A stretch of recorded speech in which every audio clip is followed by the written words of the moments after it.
नमस्कार दोस्तों, aspirants campus में आपका स्वागत है।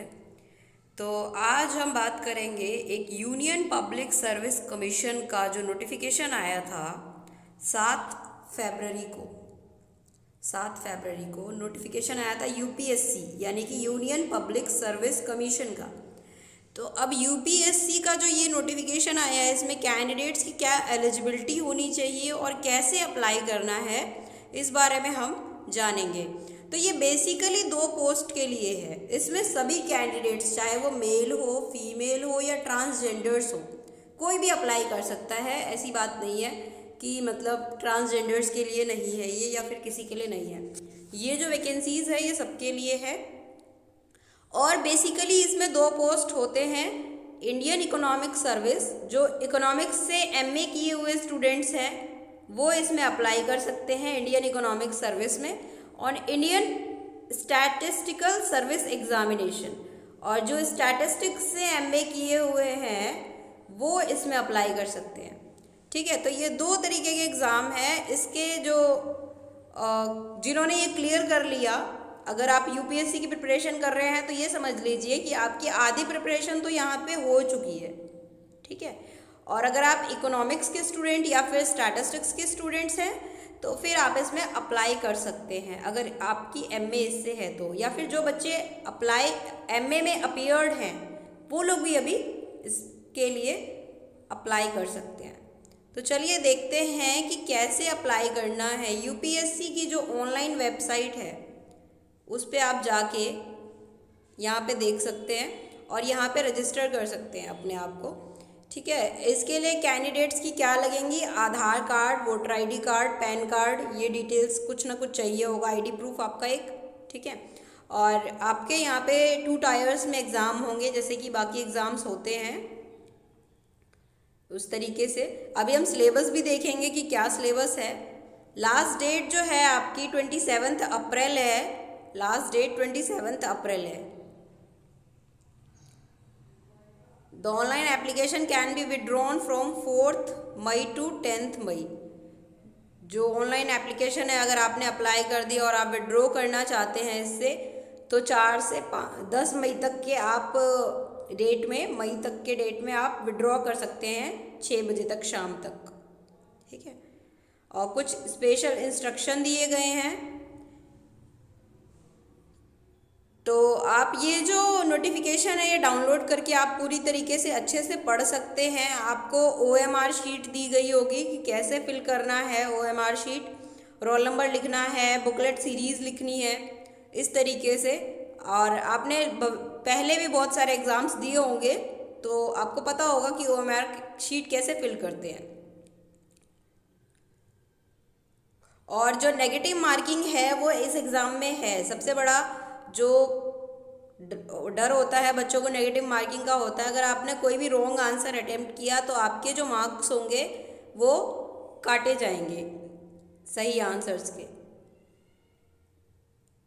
और कोई भी गाइडेंस आपको चाहिए तो उसके लिए यूपीएससी ने अपना फ़ोन नंबर भी दिया है। इन नंबर्स पे कॉल करके आप गाइडेंस पा सकते हैं।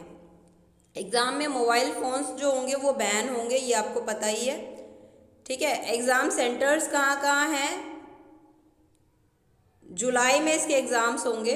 और एग्ज़ाम सेंटर्स इन जगह पे हैं: अहमदाबाद, बेंगलुरु, भोपाल, चंडीगढ़, चेन्नई, कटक, दिल्ली, दिसपुर, हैदराबाद, जयपुर, जम्मू, कोलकाता, लखनऊ, मुंबई, पटना, प्रयागराज, शिलोंग, शिमला, तिरुवनंतपुरम। ठीक है, जो पहले अप्लाई करेगा उनको पहले सेंटर्स अलॉट किए जाएंगे। कहीं ऐसा ना हो आप अप्लाई करने में देर कर दें और आपके सेंटर्स जो हैं वो फुल हो जाए। तो अब देखते हैं वैकेंसीज़ कितनी हैं। आईईएस यानी कि इंडियन इकोनॉमिक सर्विस में 15 वैकेंसीज़ हैं, एंड आईएसएस यानी कि इंडियन स्टैटिस्टिकल सर्विस में 11 वैकेंसीज़ हैं। ठीक है, और अगर आपने एक बार कोई सेंटर फिल कर दिया तो आप उस सेंटर को दोबारा से चेंज नहीं कर सकते हैं। और जैसे कि बाकी एग्ज़ाम्स में है, ओबीसी और एससी एसटी के लिए एज की जो लिमिट है वो बढ़ाई जाती है। जैसे ओबीसी के लिए 3 साल ज़्यादा तक अप्लाई कर सकते हैं और जो एससी एसटी है वो 5 साल ज़्यादा तक अप्लाई कर सकते हैं। ठीक है, तो ये चीज़ें हैं।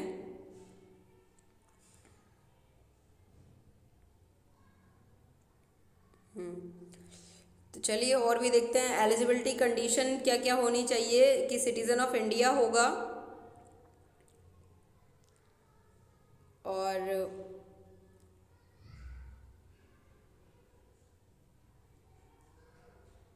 सिटीज़न ऑफ इंडिया होगा, a person of Indian origin वो migrated from Pakistan, Burma, Sri Lanka, ये सब अप्लाई कर सकते हैं। एज लिमिट्स क्या होगी? 21 ईयर्स कम से कम होनी चाहिए, 21 ईयर्स, और मैक्सिमम होगी 30 ईयर्स। ठीक है, फर्स्ट अगर 2021 तक इनकी एज गिनी जाएगी 1 अगस्त 2000 से। तो और जो ओबीसी SC ST हैं उनके लिए मैक्सिमम 3 ईयर्स और 5 ईयर्स बढ़ा दिए गए हैं। यहाँ पे आप पूरी नोटिफिकेशन देख सकते हैं इसकी।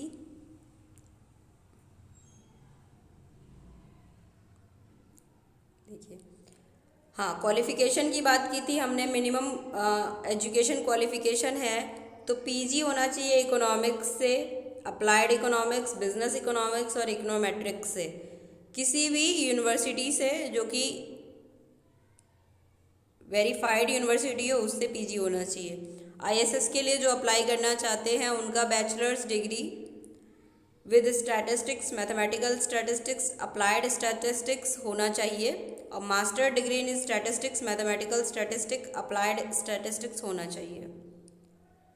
ठीक है, तो इकोनॉमिक्स के लिए और मैथमेटिकल स्टैटिस्टिक्स के लिए ये सबसे ज़्यादा अच्छी पोस्ट है जिन्होंने इन सब्जेक्ट से किया है अपना कंप्लीट। तो बेसिकली ये सारी चीज़ें थी, और बाकी फ़ीस की बात ये है तो फीमेल कैंडिडेट्स की कोई फ़ीस नहीं है,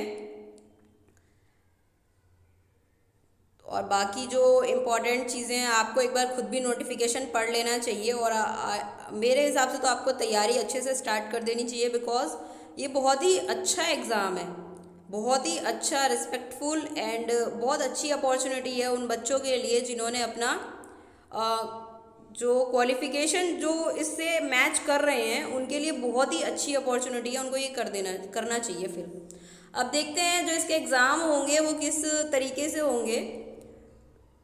तो पार्ट 1 और पार्ट 1 में जो एग्ज़ाम होंगे IAS के लिए, वो देखिए उसमें पहला होगा जनरल इंग्लिश का, दूसरा आएगा जनरल स्टडीज़, तीसरा आएगा general economics 1, general economics 2 and general economics 3, और उसके बाद इंडियन इकोनॉमिक्स। ये उनके पेपर होंगे। ठीक है, सारे पेपर 3-3 घंटे के होंगे, और ये सारे पेपर जो हैं टोटल कितने मार्क्स के? 200, 200, 200, 200, 800 और 1000 मार्क्स का पेपर होगा टोटल।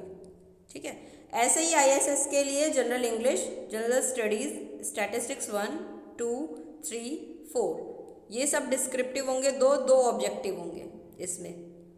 ठीक है, ये पेपर भी इसी तरीके से होंगे। आपको 120 मिनट्स मिलेंगे। जो 200 का पेपर होगा, 80 questions with maximum marks of 200 in each paper to be attempted in 120 minutes. 120 minute में अटेम्प्ट करना है। तो इस तरीके से आपका एग्ज़ाम आएगा। आपको इसी तरीके से UPSC में जैसे आप प्रिपेयर करते हैं सेम उसी तरीके, उसी लेवल की प्रिपरेशन आपको करनी है। ठीक है, और ये कुछ criteria for determining the percentage of visual impaired shall will be followed. तो ये डिसेबिलिटी कैटेगरी है, परसेंट इम्पेयर्ड है, रोज आईज और बेस्ट आई कैटेगरी है, और ये better eye, best eye best corrected है। तो उस हिसाब से इनको कंसेशन मिलेगा। पहला पार्ट आपने देख लिया कैसा होगा। पार्ट 2 जो होगा वो वाइवा वॉइस होगा। ठीक है, कैंडिडेट्स का इंटरव्यू होगा। अब देखते हैं इसका जो सिलेबस है वो क्या है। तो जनरल इंग्लिश में बेसिकली जो बच्चे हैं उनको ऐसे लिखना होगा। ठीक है, पैसेज दिया जाएगा, उस हिसाब से उसको प्रिसाइज करना होगा, समरी लिखनी होगी। जनरल स्टडीज़ जो है वो दोनों कॉमन है IES और ISS के लिए। इसमें आपको पॉलिटिकल साइंस, ज्योग्राफी, हिस्ट्री, ये सारी चीज़ें पढ़नी है जनरल स्टडीज़ में। ठीक है, आपको सब चीज़ के बारे में नॉलेज होनी चाहिए। तो अच्छी खासी इसमें पॉलिटिकल साइंस से अच्छे खासे क्वेश्चन बनेंगे। Political system, constitution of India, history of India और ज्योग्राफी ऑफ नेचर के बारे में आपको पता होना चाहिए। आपको इसके बारे में, आप इसके आंसर नहीं, a candidate should be able to answer without special studies. मतलब आप इसके बारे में स्पेशली नहीं भी पढ़ेंगे तब भी आप इनके आंसर्स दे सकते हैं। बट आपको, अगर आप एग्ज़ाम में अप्लाई कर रहे हैं तो ये ज़रूरी है कि आप हर टॉपिक को डीपली पढ़ें। ठीक है, जनरल इंग्लिश में आपको डेली अपने एसे की प्रैक्टिस करनी चाहिए, डेली न्यूज़पेपर पढ़ने चाहिए और न्यूज़पेपर में जो आपने पढ़ा है उसकी समरी आपको लिखनी चाहिए।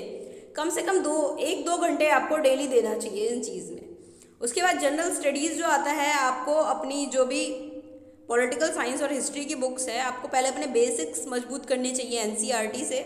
उसके बाद आपकी अलग से कोई भी बुक, जैसे लक्ष्मीकांत की इंडियन पॉलिटी की बुक है, वो आप पढ़ सकते हैं। उसके बाद आता है जनरल इकोनॉमिक्स। अब जनरल इकोनॉमिक्स में क्या है, ये आईएएस के लिए है। तो अगर आपने इकोनॉमिक्स पढ़ी है तो आपको पता होगा थ्योरी ऑफ कंज्यूमर्स डिमांड, ये तो हमने बीए में ही पढ़ लिया था। उसके बाद हम जब एमए करते हैं तो उसमें ये जितने भी टॉपिक्स हैं, मार्जिनल यूटिलिटी के, utility functions, Slutsky theorem, derivation of demand curve, simple games of complete information, complete Nash equilibrium, ये सारी चीज़ें आपने फर्स्ट ईयर में इकोनॉमिक्स एमए में पढ़ी थी। सब कुछ पढ़ा था, लट्सकी थ्योरम भी।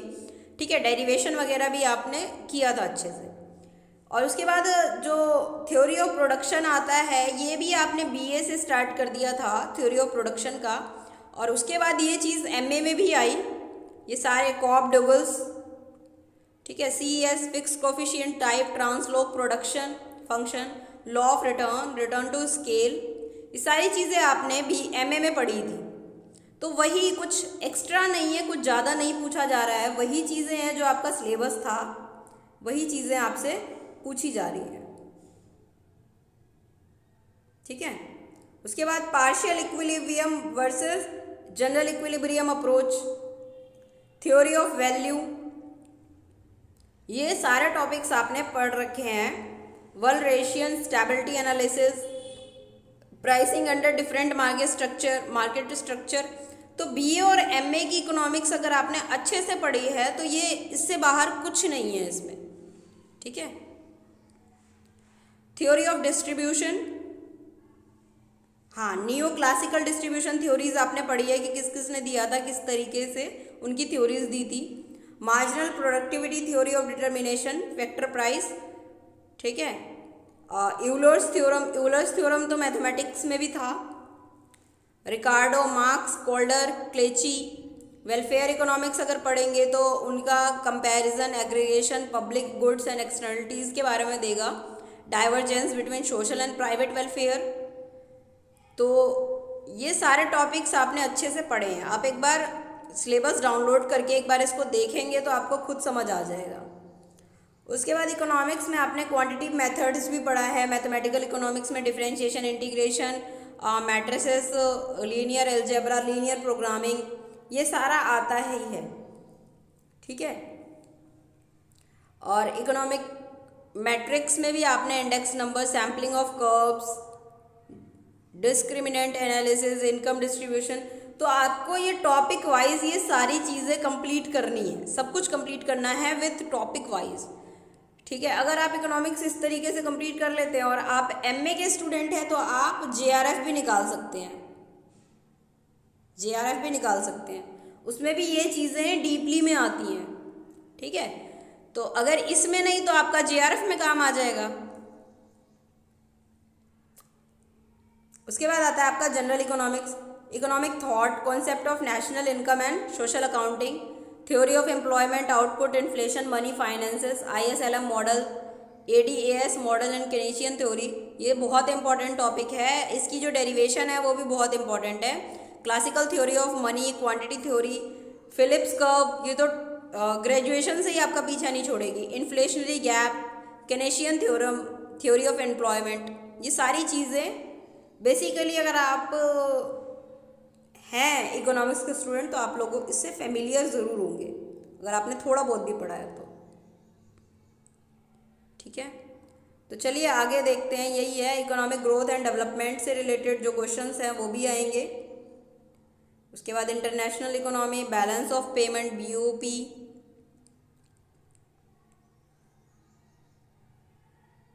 ठीक है, ISLM model, global institutions, IMF, WTO, ये सब के बारे में आप जानते होंगे। G20, जनरल इकोनॉमिक्स में पब्लिक फाइनेंस, एनवायरमेंटल इकोनॉमिक्स, ये सारे टॉपिक्स आप फेमिलियर होंगे। फिर इंडियन इकोनॉमिक्स भी पढ़नी है उसको, जो कि ज़्यादा बहुत इंटरेस्टिंग टॉपिक है Indian economics. History of development, planning, budgeting, fiscal policy, poverty, unemployment, human development, सारे टॉपिक्स आपने कवर कर रखे होंगे। बेसिकली आपको बस एक बार इनको डीपली पढ़ना है, थोड़ा डीप में पढ़ना है, क्योंकि अगर आप डिस्क्रिप्टिव देंगे तो आपको डीप में उसके बारे में नॉलेज होनी चाहिए। ठीक है, उसके बाद बात आती है स्टैटिस्टिक्स की। प्रोबेबिलिटी जो है ये बहुत ही फेमिलियर टॉपिक है। ये आपने स्टार्टिंग से ही, मतलब हर जगह पे 10th क्लास से ही आपने जब पढ़ना स्टार्ट किया था, उसके बाद ये ग्रेजुएशन में भी आया था। ठीक है, beta gamma function, binomial theorem, ये सारी चीज़ें आपने पढ़ी होंगी। बर्नौलीज थ्योरम ये तो फिजिक्स में भी थी। ठीक है, बाइनोमियल थ्योरम, ये सारी चीज़ें आपने पढ़ी होंगी। अगर आप मैथमेटिक्स के स्टूडेंट हैं तो ये इससे आप बहुत ज़्यादा फेमिलियर होंगे। ठीक है, क्योंकि ये चीज़ें 10th से लेके ग्रेजुएशन तक ये चीज़ें आपने कवर की होगी। बाइनोमियल थ्योरम तो 11th में भी आया था, बेसिक है उसका ये। तो आपको स्टार्ट बेसिक से ही करना है। जब तक आपका बेसिक क्लियर नहीं होगा आप नहीं कर पाएंगे कुछ भी ऐसे। स्टैटिस्टिकल मेथड जो है, partial coefficient, partial multiple correlation, intra class correlation, skewness and kurtosis. तो स्क्यूनेस एंड कोर्टिसिस ये जो है ये इकोनॉमिक्स में भी था। ठीक है, और ये स्टैटिस्टिक्स में भी है। तो बेसिकली दोनों जो चैप्टर्स हैं वो मैथमेटिकल, दोनों जो पार्ट्स हैं जैसे IES और ISS, इनके आप टॉपिक्स देखेंगे तो दोनों में मैथमेटिकल चीज़ें इन्वॉल्व हैं। ठीक है, तो इन चीज़ों में आपका ये टॉपिक्स जो है बहुत अच्छा होना चाहिए। नंबर एनालिसिस, और उसके बाद numerical differentiation, summation of series. ठीक है, यूलर्स मेथड, ये देखिए यूलर्स मेथड अभी हमने देखा, उसमें भी था इकोनॉमिक्स में। Computer application and data processing, LAN वैन इंटरनेट, ये क्या होता है, ये कंप्यूटर में भी था, लैन वैन internet service. ROM, basic programming. ठीक है, ये आपका पूरा जो है ये सिलेबस है।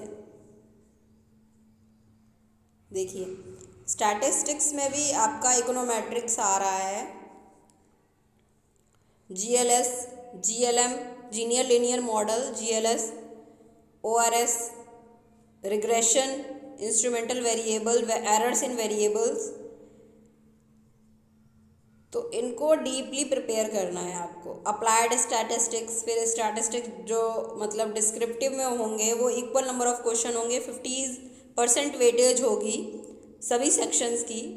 ठीक है, तो candidates have to choose any 2 subsection and answer. तो कोई भी 2 सबसेक्शन चूज करना है कैंडिडेट्स को। Operation, research and reliability first section है। उसके बाद सेकंड है डेमोग्राफी, वाइटल स्टैटिस्टिक्स। थर्ड है survival analysis and clinical trial. Fourth quality control. Fifth multivariate analysis. 6 design analysis experiment. Computing with C&R। अब ये कुछ अपेंडिक्स सेकेंड ए में उनके लिए इंस्ट्रक्शन है जो कैंडिडेट्स फिल कर रहे हैं ऑनलाइन फॉर्म। ठीक है, तो कैंडिडेट्स जो है उनको 200 रुपीज़ कम से कम पे करना पड़ेगा। और जो फीमेल हैं और जो डिसेबल पर्सन है उनके लिए जो फ़ीस है वो माफ़ कर दी गई है। आपको क्या क्या चीज़ें उसमें भरनी है ये जब आप फॉर्म फिल करेंगे तब आपको अपने आप ही पता चल जाएगा। बाकी जैसे आप बाकी फॉर्म फिल करते हैं तो उन चीज़ें जो लगती हैं वही आपके डॉक्यूमेंट्स इसमें भी लगेंगे। अगर आप विड्रॉ करना चाहते हैं तो इस समय से पहले अपना एप्लीकेशन विड्रॉ कर सकते हैं। ठीक है, जो एग्ज़ाम में नहीं बैठना चाहते हैं वो अपना एप्लीकेशन फिल करने के बाद अगर उनका माइंड चेंज होता है तो आप विड्रॉ कर सकते हैं। ठीक है, OTP जनरेट होगा जब विड्रॉल करेंगे तो 5:30 बजे शाम तक ये चीज़ सिर्फ एक्सेप्ट कर पाएगी UPSC। तो ये आपकी नोटिफिकेशन थी। अब कुछ एक्स्ट्रा जो है कुछ इम्पॉर्टेंट नहीं है फ़िलहाल, बाकी आप नोटिफिकेशन डाउनलोड करके डीपली पढ़ सकते हैं किस तरीके से पेपर आएगा, कैसे आपको भरना है, कैसे आपको फिल करना है।